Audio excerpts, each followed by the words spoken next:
Shalom saudaraku yang dikasihi Tuhan. Kembali saya akan menyampaikan mengenai skema kitab Wahyu secara global.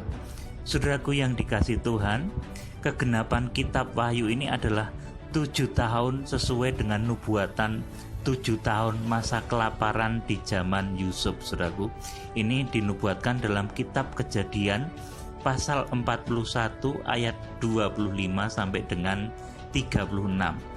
Saudaraku, di sana Yusuf menerjemahkan mimpinya Fir'aun bahwa terjadi 7 tahun masa kelimpahan yang kemudian disusul dengan 7 tahun masa kelaparan besar.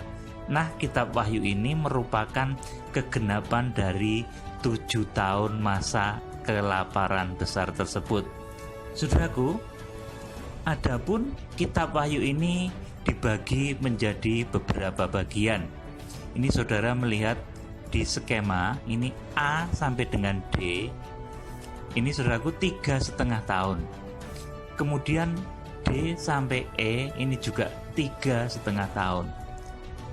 A sampai D ini adalah masa gereja Tuhan untuk menyucikan diri sampai diungsikan atau diangkat, saudaraku. Kemudian D sampai E ini masa antikris. Saudaraku, jadi kita bahas dulu di A.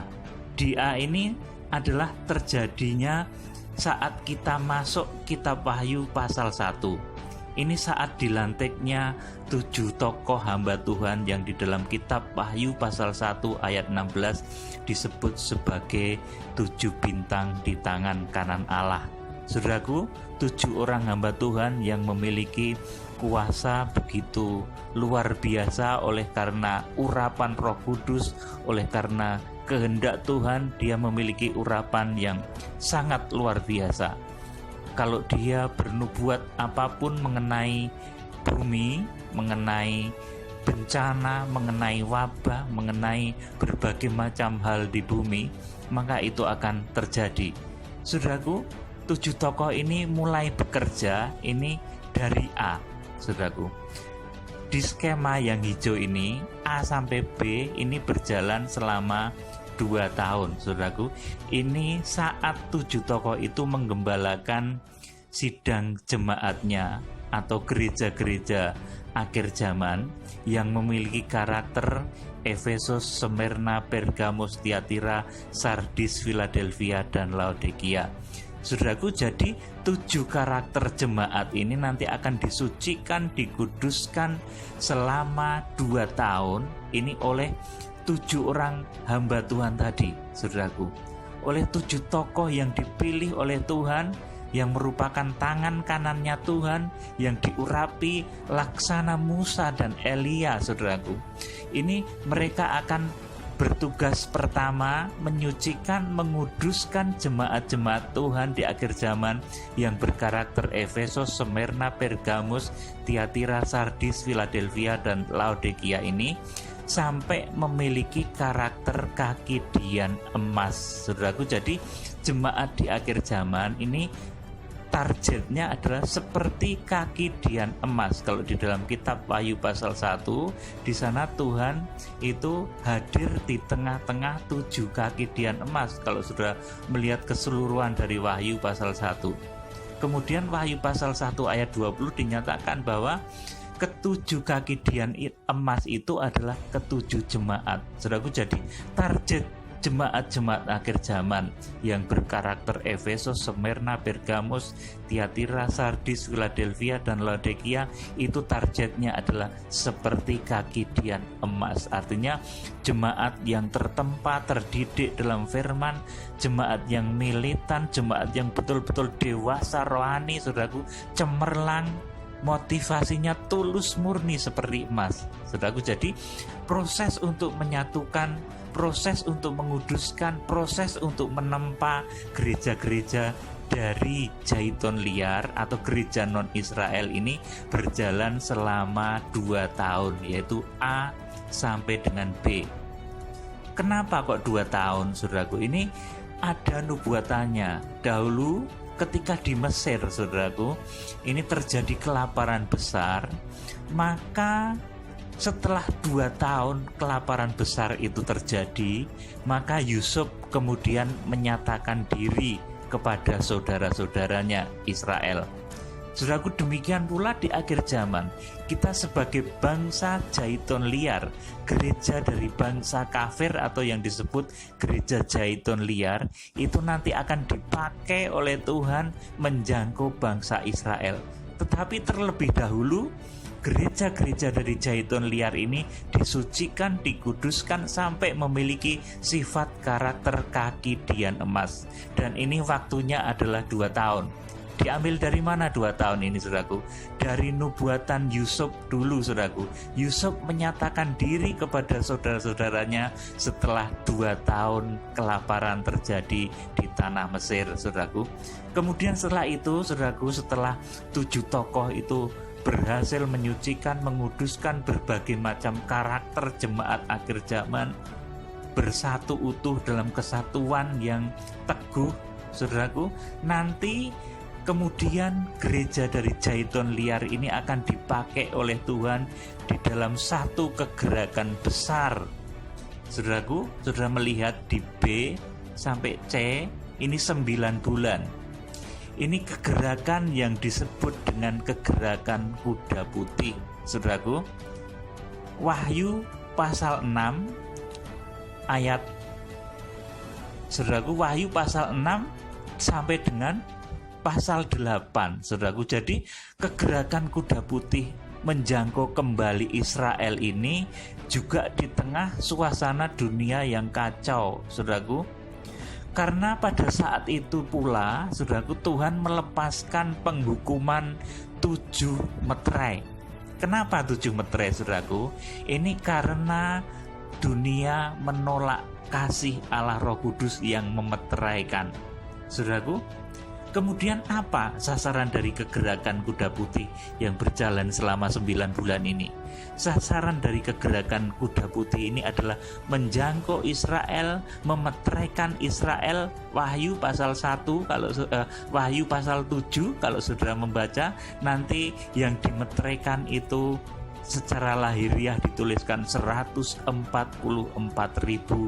dari suku-suku Israel itu akan dimeteraikan.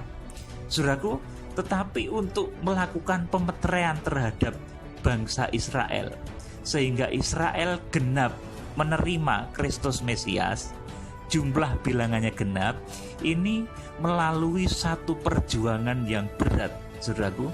Jadi 9 bulan, kalau di skema ini pada yang berwarna biru, saudaraku, ini melalui satu perjuangan yang berat. Karena menjangkau bangsa Israel ini di tengah-tengah dilepaskannya kuda merah, kuda hitam, kemudian kuda kelabu atau hijau kuning, saudaraku. Jadi di tengah-tengah suasana sangat kacau. Bahkan nanti di tengah-tengah perang dunia yang ketiga, kalau saudara membaca, perang dunia ketiga ini ditulis di dalam Wahyu pasal 6 ayat 7 sampai 8. Saudara perhatikan baik-baik. Perang dunia ketiga, catat baik-baik ini, saudaraku. Ini ditulis dalam kitab Wahyu pasal 6 ayat 7 sampai 8. Ketika meterai yang keempat dibuka, saudaraku, yaitu ketika kuda kelabu nanti dilepaskan, saudaraku. Nanti ini akan membawa dampak perang dunia yang ketiga. Perang dunia ketiga ini memakan penduduk, memakan korban, yaitu 1/4 penduduk bumi akan mati, saudaraku. Jadi perang dunia ketiga ini terjadi di tengah-tengah kita menjangkau bangsa Israel, saudaraku, di tengah-tengah kegerakan kuda putih. Gereja masih di bumi, ini belum diangkat, saudaraku. Gereja masih di bumi, kita masih menjangkau bangsa Israel. Pada saat itulah nanti meletus perang dunia yang ketiga dengan korban 1/4 penduduk bumi. Ini ditulis dalam Wahyu pasal 6 ayat 7 sampai 8, saudaraku. Jadi, saudaraku, kegerakan kuda putih ini memakan waktu selama 9 bulan. B sampai C, saudaraku. Dan di tengah-tengah waktu itu meletus perang dunia yang ketiga. Jadi saudara di sini menjadi tahu sekarang letak perang dunia 3 itu di mana, yaitu pada saat 9 bulan kita menjangkau bangsa Israel. Tepatnya pada Wahyu pasal 6 ayat 7 sampai 8, saudaraku. Jadi ini kegerakan kuda putih. Saudaraku, kemarin sudah saya sampaikan bahwa kegerakan kuda putih itu bukan antikris, tapi itu kegerakan hamba-hamba Tuhan yang akan dipakai di akhir zaman. Saudaraku, kitab Nabi Zakaria pasal 1 ayat 10 di sana dikatakan bahwa penunggang-penunggang kuda itu adalah mereka, hamba-hamba yang diutus untuk menjelajah seluruh bumi. Artinya hamba-hamba Tuhan yang diutus untuk menjangkau seluruh bumi, kemudian mempertobatkan menjangkau Israel. Saudaraku, jadi B dan C ini adalah kegerakan kuda putih yang lamanya 9 bulan. Dan selama 9 bulan ini terjadi penghukuman yang disebut sebagai penghukuman 7 meterai karena manusia menolak Allah Roh Kudus. Saudaraku, kemudian di C ini Israel genap menerima Kristus Mesias. Jumlah bilangan bangsa Israel yang menerima Kristus Mesias sudah cukup dan dimeteraikan. Itu di Wahyu pasal 7 kalau saudara membaca. Yang jumlahnya 144.000, saudaraku. Jadi di C ini bangsa Israel menerima Kristus Mesias. Bilangan jumlah bangsa Israel sudah cukup, saudaraku. Jadi Israel menerima Kristus Mesias itu setelah perang dunia ketiga. Saudara perhatikan baik-baik. Ini gereja masih di bumi. Kita masih menjangkau bangsa Israel, saudaraku. Kemudian, saudaraku, jadi kalau ada orang yang bilang Israel itu sekarang sudah terima Tuhan Yesus, saudaraku, itu belum jumlah yang memenuhi seperti tercantum di dalam kitab Wahyu pasal 7 ini, saudaraku. Belum, saudaraku, belum memenuhi bilangan Tuhan, saudaraku. Tetapi pada saat kegerakan kuda putih ini terjadi dan pemeteraian terjadi, saudaraku, maka kegenapan dari rencana Allah terjadi. Israel sesuai dengan bilangan yang ditentukan oleh Tuhan masuk ke dalam rencana Allah di dalam kegerakan kitab Wahyu ini. Jadi di C ini, saudaraku, Israel menerima Kristus Mesias. Terjadi setelah perang dunia ketiga. Saudaraku, setelah bangsa-bangsa dari gereja-gereja dari berbagai bangsa dan juga bangsa Israel bersatu di C ini, saudaraku, ini kemudian di dalam kitab Wahyu ini digambarkan sunyi senyaplah di surga kira-kira setengah jam lamanya.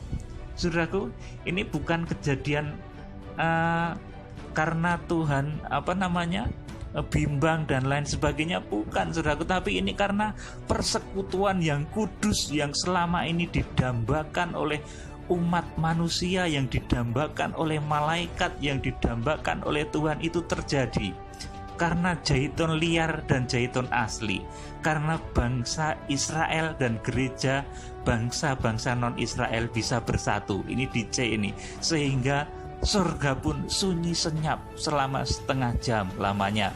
Kalau saudara membaca di dalam kitab Wahyu pasal 8 di sana, saudaraku. Jadi, saudaraku, setelah itu, saudaraku, saya katakan ini ada kebaktian dunia, yaitu menyatunya gereja bangsa-bangsa dengan bangsa Israel. Ini Wahyu pasal 8 sampai dengan Wahyu pasal 12, saudaraku. Karena persekutuan yang begitu kudus sampai mengakibatkan surga sunyi senyap setengah jam lamanya, itu digambarkan nantinya akan membuat gereja itu mengandung. Wahyu pasal 12 ayat 1 sampai 5. Saudaraku, jadi ini prosesnya juga 9 bulan, saudaraku. Ini nubuatan 9 bulan ini diambil dari lamanya wanita mengandung, saudaraku. Jadi 9 bulan, memang sepertinya nggak ada kaitannya, tetapi ini betul-betul, saudaraku, satu pembukaan rahasia firman Tuhan yang luar biasa, saudaraku. Jadi 3,5 tahun yang pertama yang disebut masa praaniaya itu 2 tahun, itu masa gereja non-Israel disucikan. Kemudian 9 bulan itu masa kegerakan kuda putih menjangkau bangsa Israel. Kemudian pada yang kuning ini, saudaraku, masa kandungan gereja Tuhan ini juga 9 bulan, saudaraku. Ini saya sebut sebagai masa kebaktian dunia, menyatunya gereja bangsa-bangsa dengan bangsa Israel. Wahyu pasal 8 sampai dengan 12, hingga gereja dinyatakan mengandung.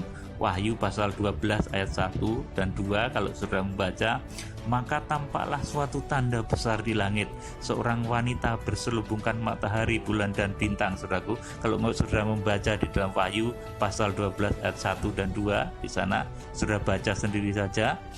Saudaraku, jadi ini arah kekristenan akhir zaman, saudaraku. Jadi di sini, saudaraku, di tengah-tengah kebaktian dunia ini juga ada satu peristiwa dahsyat, saudaraku, yaitu meletusnya perang dunia yang keempat dengan korban 1/3 penduduk bumi. Ini ditulis dalam Wahyu pasal 9 ayat 13 sampai dengan 16. Saudaraku, jadi pada skema yang berwarna kuning ini adalah waktu masa kebaktian dunia. Gereja masih di bumi, saudaraku, ini belum diungsikan, belum diangkat ini, saudaraku. Belum terjadi masa antikris, saudaraku. Gereja masih di bumi. Gereja bangsa Israel dan gereja dari non-Israel masih bersatu di dalam doa, di dalam kebaktian raya, saudaraku. Entah nanti bentuknya seperti apa, tapi Tuhan menuliskannya, saudaraku, di dalam kitab Wahyu ini, saudaraku. Ini akan bersatu. Gereja dari bangsa Israel, Zaitun asli, dan gereja dari bangsa non-Israel, Zaitun liar, nanti akan bersatu. Dan di tengah-tengah suasana kebaktian dunia ini akan meletus kejadian besar, yaitu perang dunia yang keempat dengan korban 1/3 penduduk bumi. Ini tertulis dalam Wahyu pasal 9 ayat 13 sampai 16. Saudaraku, jadi 1/3 penduduk bumi nanti akan mati, saudaraku. Kalau sekarang ini baru ada wabah kecil, saudaraku, virus corona, belum ada 1/4 penduduk bumi yang meninggal. Itu mungkin masih jauh sekali. Kita belum masuk Wahyu pasal 1, saudaraku. Hamba Tuhan yang digenggam di tangan kanan Allah itu belum dimunculkan secara nyata. Sebab kalau hamba Tuhan yang dinyatakan sebagai 7 bintang yang digenggam di tangan kanan Allah itu nanti sudah dilantik, saudara. Kalau dia bernubuat gempa, terjadi gempa. Bernubuat tsunami, terjadi tsunami. Bernubuat meteor jatuh, terjadi meteor jatuh. Bernubuat wabah penyakit, terjadi wabah penyakit, saudaraku. Jadi, saudaraku, 3,5 tahun pertama ini berakhir dengan kebaktian dunia, menyatunya gereja bangsa Israel dan gereja bangsa non-Israel. Karena kesatuan yang kudus ini, surga pun sunyi senyap selama setengah jam lamanya. Kemudian gereja dinyatakan mengandung selama 9 bulan. Inilah kenapa kemudian skema yang warna kuning ini lamanya 9 bulan, saudaraku.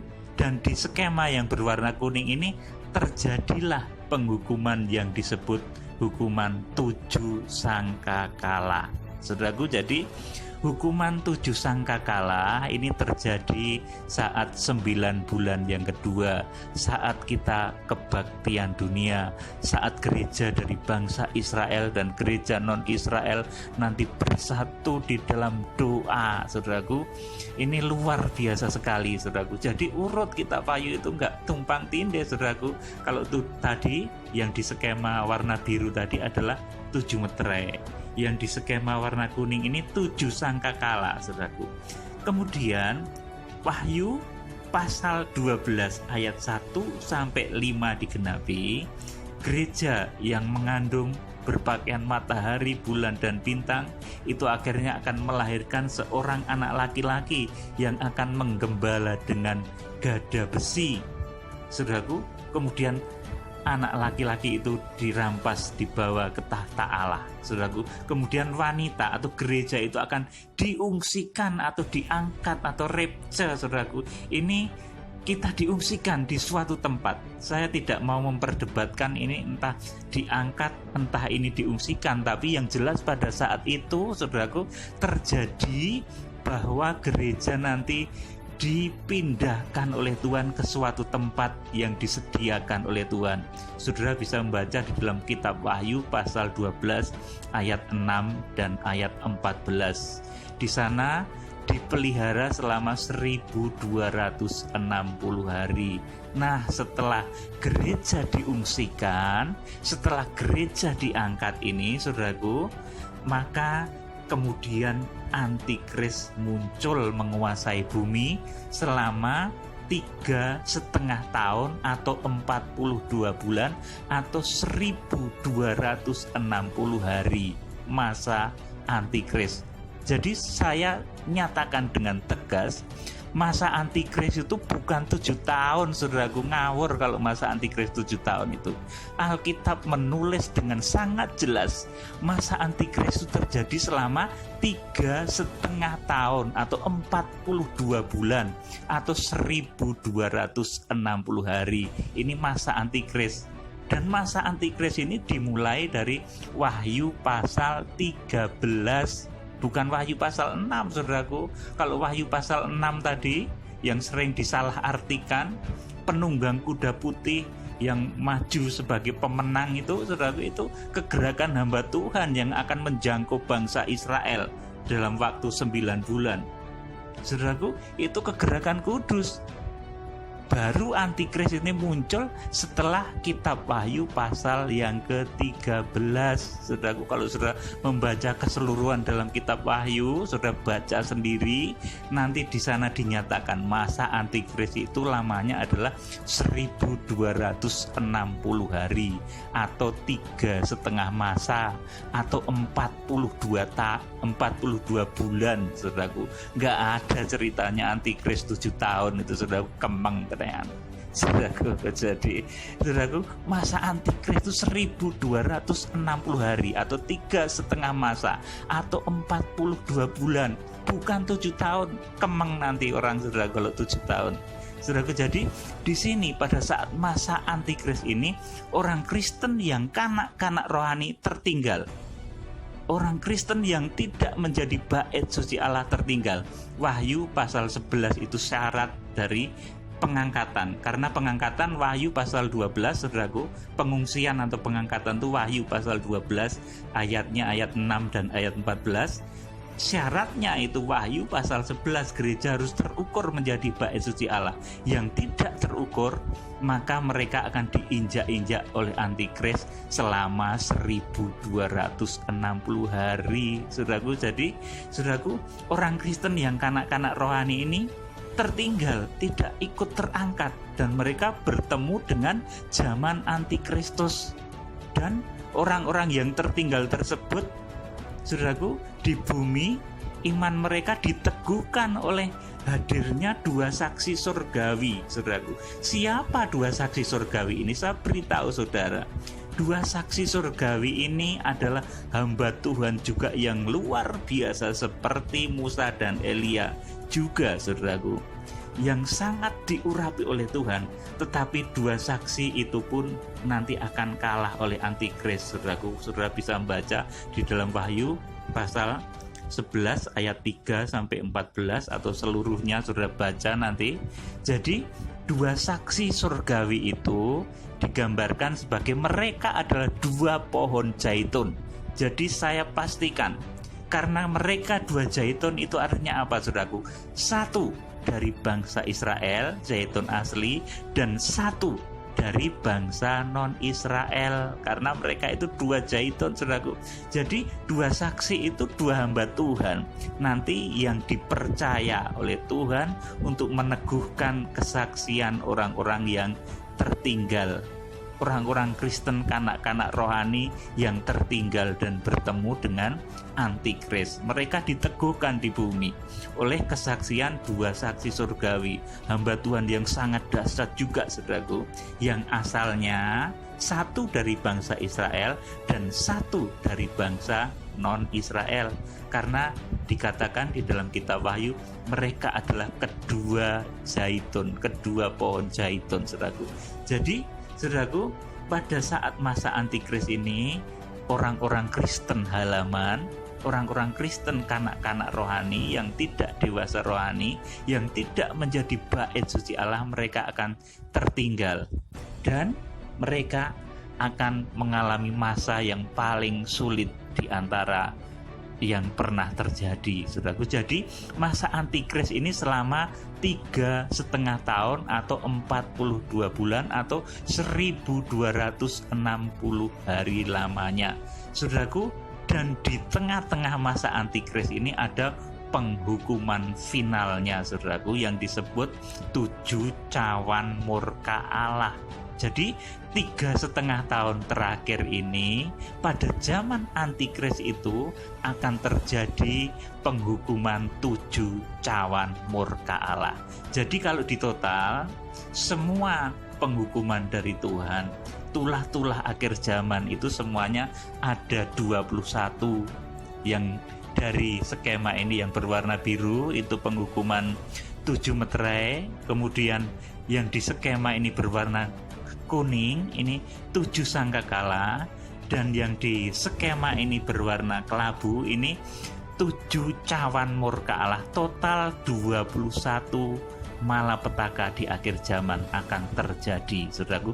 Dan siapa yang melakukan itu, saudaraku? Semua itu dilakukan oleh hamba Tuhan yang di dalam kitab Wahyu pasal 1 disebut sebagai 7 bintang di tangan kanan Allah, saudaraku. Dan saya yakin 7 orang hamba Tuhan ini sekarang sudah dipersiapkan Tuhan, sudah ada, tinggal menyatukan visi. Mungkin di antara beliau-beliau, mereka sekarang belum mengerti visi ini, saudaraku, tetapi ketika nanti mengerti visi ini, nanti akan bersatu, kemudian akan berada di dalam satu fellowship genggam tangan kanan Allah, saudaraku. Kemudian yang di terakhir, saudaraku, ini perang dunia kelima atau Harmagedon. Tuhan Yesus datang, saudaraku. Kemudian urutannya, yang mati di dalam Tuhan dibangkitkan. Kemudian kita yang masih hidup diubahkan dalam tubuh kemuliaan. Kemudian kita menyambut Tuhan di awan-awan, saudaraku. Itulah perjamuan malam kawin anak domba Allah. Kemudian setelah itu antikris dan nabi palsu ditangkap dan dilemparkan. Dia menjadi penghuni neraka pertama kali, saudaraku. Jadi sebelum kedatangan Tuhan di atau sebelum Tuhan datang, saudaraku, ini neraka belum buka, saudaraku. Jadi yang sekarang sering bilang dapat wahyu ke neraka, saudaraku, saya betul-betul bertanya, itu jangan-jangan bukan neraka, tapi itu alam maut atau Hades, saudaraku. Bukan neraka, belum neraka. Kalau neraka itu baru dibuka nanti setelah Tuhan Yesus datang dan melemparkan antikris dan nabi palsu. Itu pertama, penduduk neraka pertama itu antikris dan nabi palsu, saudaraku. Kemudian iblis ditangkap. Ini Wahyu pasal 20. Kalau saudara membaca, dibaca sendiri karena panjang sekali. Kalau saya baca nanti waktunya tidak cukup, saudaraku. Kemudian, saudaraku, setelah itu, setelah iblis ditangkap dan dilemparkan ke jurang maut, saudaraku, kemudian Tuhan Yesus bersama-sama dengan orang kudus akan berada di kerajaan yang namanya kerajaan 1000 tahun damai, saudaraku. Jadi, saudaraku, ketika Tuhan Yesus datang tadi, saudaraku, orang-orang benar dari zaman Adam sampai dengan zaman kedatangan Tuhan Yesus yang mati, mereka akan dibangkitkan, saudaraku. Jadi orang mati yang berada di dalam kebenaran sejak Adam hingga akhir zaman, pada saat Tuhan Yesus datang, mereka dibangkitkan.